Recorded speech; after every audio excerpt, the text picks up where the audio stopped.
Hello there, welcome. This is a different setup from normal, I know. I've just come out of a shower. It's going to be a very brief video.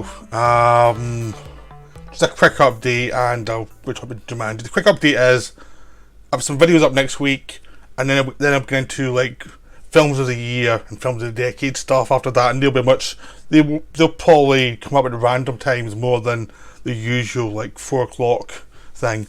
So that's where it's going to be, just because it's Christmas and my schedule's a bit weirder at the moment, just like anyone else's at this time of year. That's it really, that's all I've got to say. Now to Jumanji The Next Level. Jumanji The Next Level has just been out over here in previews in the UK. It doesn't come out until next week. It's the sequel to Jumanji Welcome to the Jungle, which itself is a sequel to Jumanji. If you've seen the films, you know that Jumanji and Jumanji Welcome to the Jungle were very different films, and they separated by about 20 years. You know, first one's Robin Williams. He get trapped in a board game, he came back out of it, and all the board game came out after him. It was a fun film. Joe Johnson directed it, who's a director I like a lot. A nice cast, Kirsten Dunst as well, Bonnie Hunt. The second one was a reboot, a complete reboot, which meant that none of the actors in the first one was in it. There's a couple of little mentions about the first one, but this one, the people were sucked into the board game and they have to go through the game, which now looks like a video game, and they have to get back out of the game by completing the game. Very simple. It's a basic parody of video games, and the simple plot lines they have, and how it's an experiential thing, and the characters you take on, and NPCs and stuff. It was a very fun film. I enjoyed it a lot. A lot of people enjoyed it. It was released just besides The Last Jedi, and it was one of those films that kept going and going and going and going. Just people coming back to it because it was funny, it was fresh, it was different. Even though the idea of stuck inside a video game wasn't fresh, the way it was done was, you liked the characters, there was a decent story within it. So it wasn't a world-bending, genre-breaking film. It was just like, it took a situation, had some good characters, and that's what it was about. This one is 2 years later. Everything's moved forward 2 years. Like the kids from the first one, from Welcome to the Jungle, who were sucked into the game, are now 2 years older. They've survived they're now getting on with their lives. Some of them are doing better than others, and basically one of them gets, as you can see from the trailer, one of them gets sucked back into the game. One of them misses the game and goes back in, and the others get sucked in, and they have to try and help them survive the next level, hence the title. So this new level is another story within Jumanji.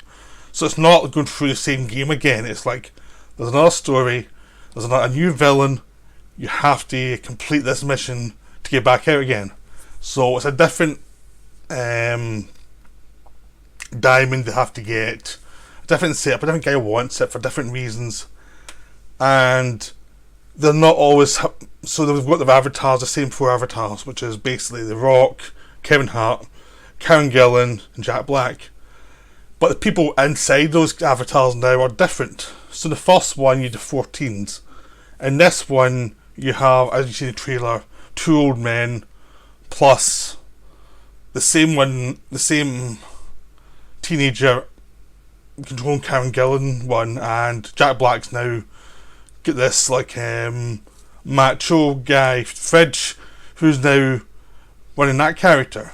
And so you've got a different setup of characters within, so the actors are now playing different people while having the same habits of performance that they had before, but they're also performing different people generally, apart from Karen Gillan, who's still has the same character controlling her.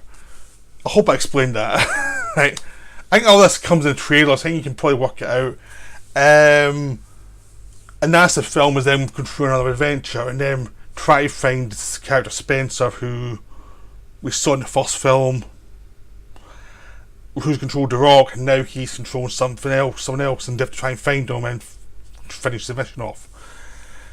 this is a lot of fun. This film, really, I mean, that's the main thing. It's the thing that's got probably going against is it's not as fresh as the Welcome to the Jungle, because you won't expect anything from Welcome to the Jungle. It was just like, that looks a nice film. I wonder what it's like. It's like now everyone's seen Welcome to the Jungle and knows it's good, so it's like, well, what are they going to do next? Well, what they're going to do is they're not going to try and reinvent the wheel. What they're going to do is change the characters around so the interactions are all different. So that whenever someone explains something that we know already, the reactions will be different. And also, because it's now a different story within the game, all the locations are different, so they're up against different types of characters. And even if they're in a location that echoes something that came before, like they go to this area where lots of vendors are around, just like they did in the first one, it's a much more seedier place, and it's controlled by much more dangerous characters, so it feels very fresh and different from what it was before. So even when there is a situation where there is some similarities, they change it around. So the film itself is really fun. I mean, I saw with a friend, he thought this was better than Welcome to Jungle. I thought Welcome to Jungle was a slightly better because it's fresher.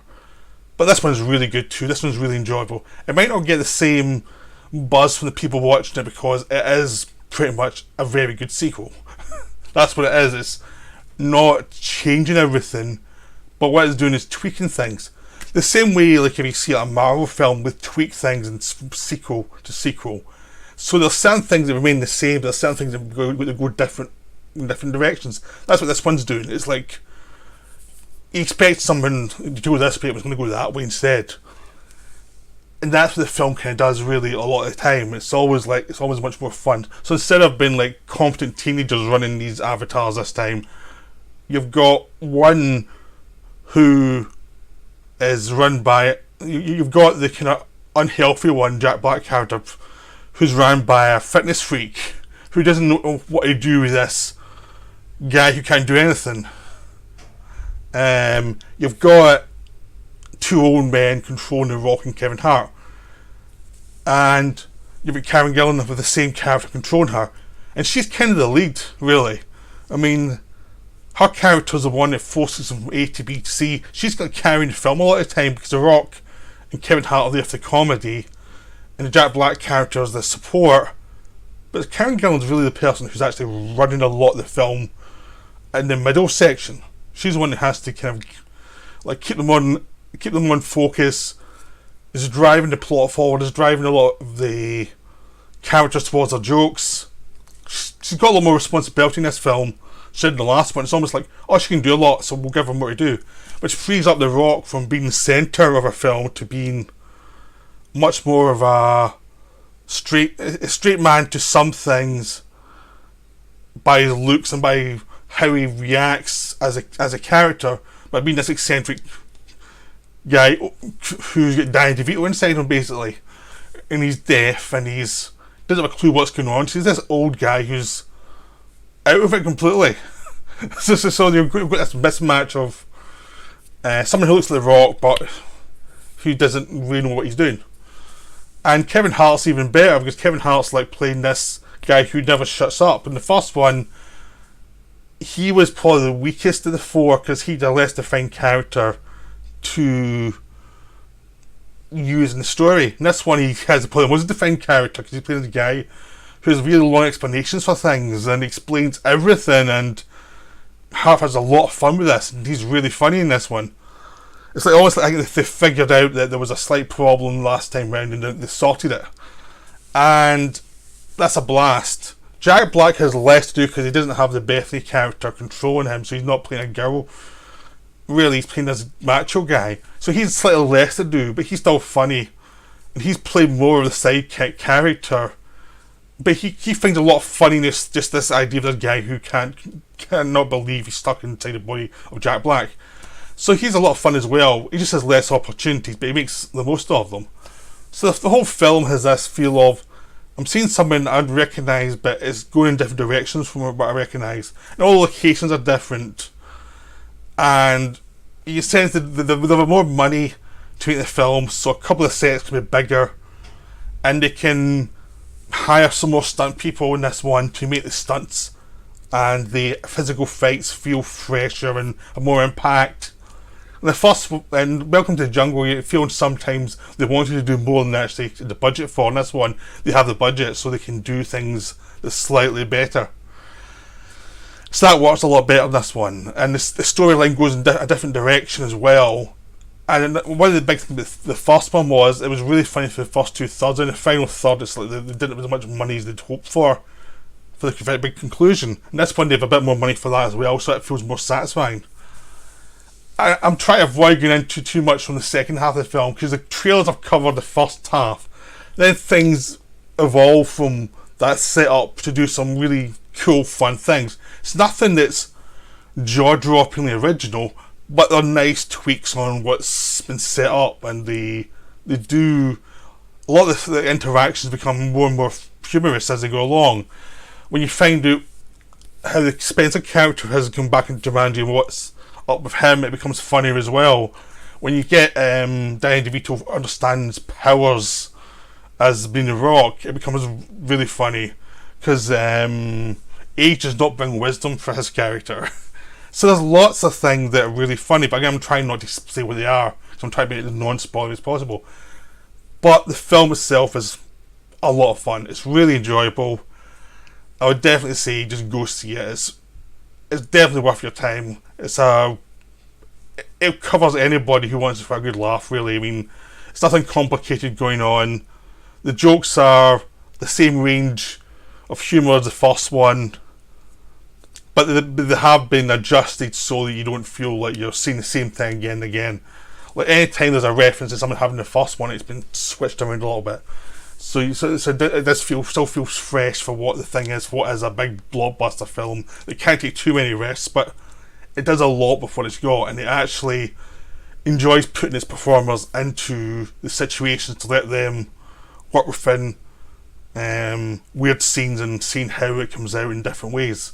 So the big charm of this, as in Welcome to the Jungle, is the 4 performances and how they've all got good chemistry with each other, and they seem to enjoy working against each other. So that's what really brings it together, and that's what really powers it.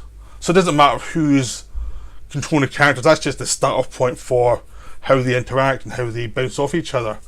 So this is a really fun film. It's one of the more fun films of the year, I think, and it deserves to do really well again. I think it will do well, and it's one of those films you can see yourself watching again, like it was on Netflix, and watched every so often, because it's a good rewatchability factor, I think, because a lot of the jokes are nicely character based, so you can enjoy and watch the characters again. So, and it does one good thing, is a lot of times when sequels come out to a big film that no one expected as big a hit as it did, they have to retrofit it to get back to where they want to go, so they can basically repeat the same story again. And this one, it advances 2 years beyond where we saw it last time, and it takes it from there and what the characters are doing there to push the story forward, and then we go into the Jumanji, it evolves in a different way.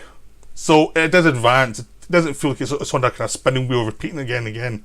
It advances, and then by the end of this one, it's at a different place again. So there's still a good story there as well.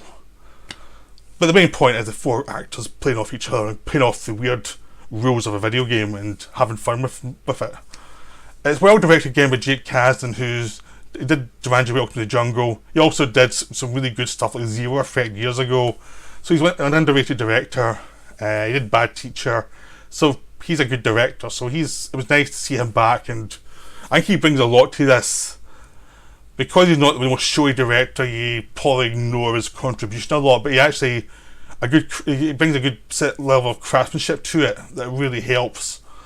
And he's like a director with taste and who enjoys working with actors, enjoys the setup he's got. So it's one of those ones where a good craftsman actually can bring this up to a really good level, and that's what you get here. So I hope you enjoyed this review. Again, it was a quickie. It's just out. It'll be out next week beyond the previews everywhere. So when it comes out, go see it. It's really good. Well, I hope you enjoyed it, as I said, and I'll see you next time. Okay, bye for now.